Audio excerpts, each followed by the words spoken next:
Supreme court స్పష్టంగా చెప్పింది 4th March 2025 order number 1164 of 2023 Ashok Kumar Sharma versus Indian forest service. ఇలాంటి స్పష్టమైన ఆర్డర్ ఒకవైపు సుప్రీంకోర్టు ఇస్తే ఈ సుప్రీంకోర్టు ఉత్తర్వులను ఉల్లంఘనకి ఈరోజు రాష్ట్ర ప్రభుత్వం పాల్పడ్డది అని చెప్పి మేము ఆధారాలతో సహా వారికి ఇవ్వడం జరిగింది. రెండవది, మన 1980లో ఒక సుప్రీంకోర్టు ఇంకొక జడ్జిమెంట్ ఇచ్చింది. గోదావర్మన్ వర్సెస్ యూనియన్ ఆఫ్ ఇండియాలో 1980లో సుప్రీంకోర్టు ఇంకొక జడ్జిమెంట్ ఇచ్చింది.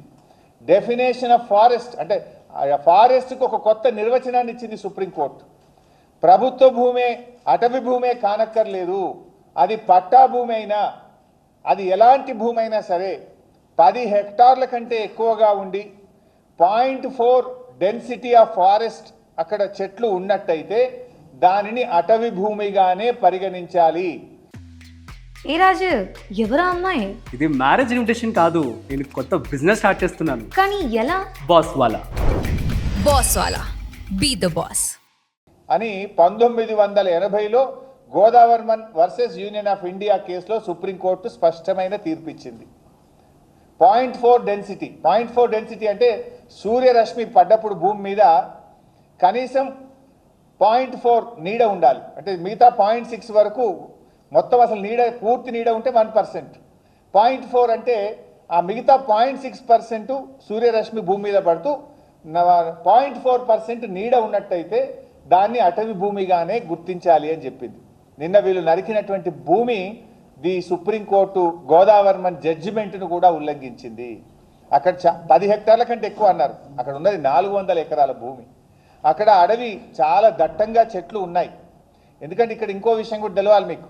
2011 సంవత్సరంలో 1,00,000 మొక్కలు ఈ భూమిలో జిహెచ్ఎంసి హెచ్ఎండిఏ ఆధ్వర్యంలో, షేర్లింగంపల్లి మున్సిపాలిటీ ఆధ్వర్యంలో ఇక్కడ 1,00,000 మొక్కలు పెట్టారు.